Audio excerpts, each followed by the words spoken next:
여러분들 오늘은 공무원 기출로의 세 번째 단어입니다. 이 추할제라는 단어인데요. 이 단어는 2014년도 경찰 공무원 문제 출제가 되었던 단어입니다. 이 단어는 굉장히 어려운 단어입니다. 왜 그런가 보십시오 한번. 의미가 상당히 많죠. 뭐 책임 임무를 맡기다, 또는 유공이나 갑을 청구하다, 또는 비난하다, 또는 고소고발하다, 공격하다, 돌격하다, 급하게 가다, 충전하다, 장전하다, 가득 차게 하다, 또는 잔을 채우다, 이렇게 다양한 의미를 갖고 있기 때문에 여러분들이 이 단어를 정복하기가 어려운 겁니다. 그러나 영어 단어에는 특징이 있어. 그 단어의 기본 의미가 하나의 의미가 있어요. 그 기본 의미를 알게 되면 이런 여러 가지 의미의 단어들은 저절로 이해가 되는 겁니다. 그러면 이 단어의 기본적인 의미는 뭔가? 이걸 보겠습니다. 여러분이 추할제라는 단어에는요, 추할제라는 단어에는 어떤 단어가 들어가 있느냐면 칼이라는 단어가 들어가 있습니다. 여기에서 H가 생략이 되면 칼이라는 단어가 나와 있어. 이것이 바로 추할제의 기본적인 의미예요. 영어 단어는 중세 고대 때 탄생됐는데 이 단어가 바로 로마 시대 때 탄생된 단어입니다. 로마 시대 때 이런 수레가 있었죠, 수레. 이 수레 바퀴, 이 수레를 우리는 칼이라고 하는 겁니다. 그럼 이 단어의 기본적인 의미는 뭐냐? 이런 수레의 역할이 뭡니까? 여기에다가 뭐를 하는 거예요? 짐을 로드하는 개념이죠. 짐을 싣다. 이런 의미로 쓰이는 단어예요. 짐을 싣는 겁니다. 이 단어가 이 단어의 기본적인 의미예요. 그럼 우리가 이 짐이라는 단어를 비유적인 의미로 표현하면 뭐가 되겠어요? 어떤 부담 같은 걸 의미하는 말이겠죠? 부담을 준다는 얘기는 뭐를 맡기는 거야? 책임을 맡기는 게 의미 되겠죠? 그래서 이 추할제라는 단어의 기본적인 의미는 뭐다? 짐을 싣다, 또는 부담을 주다, 또는 책임. 이 단어가 이거의 기본적인 의미가 되는 겁니다. 그럼 이 칼이 들어간 단어를 몇 개 한번 설명을 해드려볼게요. 오늘 이걸 보세요. 캐리라는 단어가 뭐예요? 이 캐리라는 단어는 바로 이런 의미가 되는 겁니다. 이런 마차로 짐을 운반하는 개념이 되겠죠? 그래서 이 단어의 의미가 바로 캐리가 운반하는 의미로 쓰이는 겁니다. 여기 커리어라는 단어가 있죠. 커리어라는 단어가 왜 경력, 생애, 직업의 의미로 쓰이게 되었느냐? 근데 로마 시대 때 사람이 자기 가족이 있을 거 아닙니까? 가족. 그럼 가족을 뭐를 해야 돼요? 부양을 해야 되겠죠? 가족을 부양하기 위해서는 뭐를 보내야 돼요? 당연히 생활비를 보내야 되는 겁니다. 돈을 보내야 되겠죠? 그러면 수레바퀴에다가 이런 물건을 가득 채운 다음에 물건을 이리저리 팔러 다니는 겁니다. 그리고 이제 이런 생활을 한 몇십 년을 하겠죠. 그리고 난 다음에 자기가 걸어온 길을 한번 이렇게 보는 거예요. 그럼 수레바퀴 흔적이 남았다는 얘기예요. 수레바퀴 흔적. 내가 걸어온 길입니다. 인생에서 내가 걸어온 길을 우리는 커리어라는 말을 쓰는 것인데, 그래서 이 단어의 의미가 경력, 생애 또는 직업의 의미로 쓰이게 됐다는 얘기예요.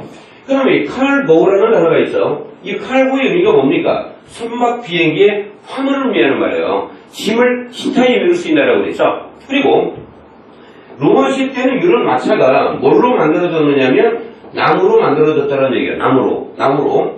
그래서 이 칼펜터라는 단어가 있는데, 이 칼펜터라는 단어는 원래 의미 자체는 그러한 마차를 제조하는 마차 제조인의 의미로 쓰였다가 나중에는 이것이 목수의 의미로 바뀌게 된 겁니다. 그러니까 carry, courier, cargo, carpenter 아주 쉽게 단어를 이해하셨죠? 어쨌든 간에 우리는 이 추할제라는 단어를 이해하기 위해서는 뭐를 이해해야 된다?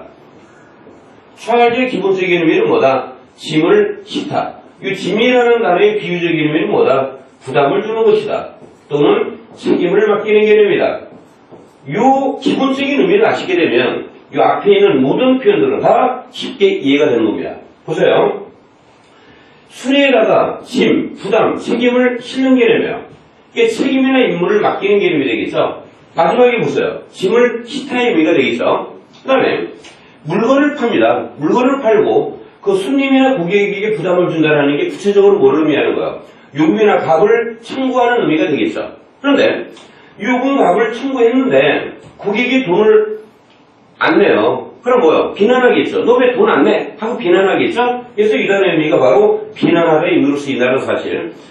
이 비난을 하는데 만약에 법정에 가서 비난하면 어떻게 되겠어요? 당연히 고소고발의 개념이 되겠죠. 여기까지 잘 이해를 하셔야 됩니다. 다시 한번 설명해 드리겠습니다. 수레의 짐을 실는 개념이죠. 짐이라는 개념은 어떤 개념이다? 부담이나 책임을 의미하는 말이라고 그랬어요. 그래서 이 단어가 책임 임무를 맡기다 또는 짐을 싣다 이런 개념이라고 그랬죠. 이게 물건을 팔고 고객에게 부담을 주면 대금을 청구하다가 되는 것이고, 대금을 청구했는데 돈을 지급을 안 해요. 그럼 뭐야? 비난하겠죠. 그럼 끝까지 가면 어디까지 가요? 법정까지 가는 겁니다. 법정에 가서 비난하는 것을 우리는 뭐라고 하더라? 고소, 고발이라고 하더라. 이해됐습니까? 그 다음에 적에게 부담을 준다는 얘기는 뭐예요? 공격한다는 얘기죠. 돌격하다는 얘기죠. 이게 공격이나 돌격이라는 것은 서둘러서 급하게 가는 개념이 되는 겁니다. 그 다음에 전기를 실어요. 배터리에. 그럼 뭐예요? 충전하다가 되겠죠. 총알을 실는다는 개념은 이런 개념이에요. 여기 총이 있습니다. 총이 있는데 여기다가 실어요. 그걸 뭐예요? 장전이라고 하는 겁니다. 이해됐습니까? 그럼 이거는 이제 예문을 통해서 이제 공부를 한번 해봅시다. 예문을 통해서. 첫 번째 예문을 보세요. 그 남자는 일단 미추널비 위즈라는 표현은 하나의 동사 부기 때문에 이거를 먼저 보시기 바라요. 그 남자는 머더라는 단어는 뭐를 의미하는 말이에요? 살인죄를 의미하는 말이에요. 살인죄. 그 남자는 살인죄를 저지른 거예요. 그래서 뭐 했다는 얘기예요? 고소당했다는 얘기죠. 미추널비 위즈라는 표현이 이 문맥에서는 바로 기소하다는 얘기예요. 고소고발하다는 얘기입니다. 그 남자는 살인죄로 고발을 당했다는 얘기예요. 두 번째를 보시면 being charged of라는 표현 뒤에 뭐가 나왔어요? compensation이 나오고 있습니다. 이 compensation이라는 단어는 보상을 의미하는 말이에요. 보상. 그러니까 이 보상을 책임지고 있다는 얘기예요. 이 보상을 책임지고 있는 사람은 누구입니까? 라고 이렇게 물어본 겁니다. being charged of라는 표현은 어떠한 책임을 맡고 있다라는 의미가 되는 겁니다. 이번에 이제 동의어 유효에서는요, 시험 문제에 자주 나오는 고소하다, 고발하다라는 동의어 유효를 설명을 해드리겠습니다. 고소고발하는 단어에는 추알제라는 단어가 있고요. 그 다음에 수라는 단어가 있어요. 그 다음에 prosecute라는 단어가 있고요. accuse라는 단어가 있습니다. accuse. 일본의 accuse라는 단어를 보시기 바라요. accuse에서는 이 accuse라는 단어의 어원이 바로 curse라는 단어에서 나온 겁니다. curse. 이 curse라는 단어는 하나님이 저주를 내리는 단어에서 시작된 단어예요. curse라는 단어는 뭐다? 저주하다라는 개념은 또 어떤 개념이 돼요? 비난하다가 되겠죠. 비난하는 개념이 되겠죠. 그래서 accuse라는 단어의 기본적인 개념은 비난하는 단어가 되는 겁니다. 이 curse라는 단어에서 이 R이 생략된 표현이 되는 겁니다. 이 R이 빠지면 어떻게 돼요? accuse라는 단어가 나오죠. 그래서 1차적인 의미는 비난하다가 되는데, 법정에 가서 비난하면 뭐라고 그랬어요? 고소고발하다라고 그랬죠. 그래서 만약에 그것이 사실이라면 이런 얘기예요. 나온 right이라는 표현은 이 형용사를 시켜주는 하나의 강조어에 불과한 겁니다. 만약에 그것이 전적으로 사실이 아니라면 이런 얘기예요. 나는 너를 뭐 하겠다? accuse 하겠다. 고소고발하겠다는 얘기죠. 고소고발하는 이유가 뭡니까? 펄주리를 했기 때문에. 이 펄주리라는 단어는 바로 위증죄를 의미하는 말이에요. 위증죄. 두 번째, 수라는 단어입니다. 그러니까 라틴에서는요, su라는 단어가 나오면 요거의 원이 뭐냐면 follow의 개념이에요. 이 follow라는 단어는 따라가다는 얘기죠. 어디까지 따라가는 것이냐면 법정까지 따라가서 고소고발하다 입으로 쓰이는 표현이 되는 겁니다. 수의 어원이 뭐다? follow의 의미가 뭐야? 따라가다. 어디까지 따라가는 것이냐? 법정까지 따라가서 고소고발하는 단어가 되겠습니다. 그래서 그는 그 회사를 뭐 했다? 수주했다는 얘기죠. 수한 이유가 뭡니까? 브리치라는 단어가 이 칸수렉이라는 단어가 개혁이고 이 브리치라는 단어는 위반을 의미하는 말이에요. 위반.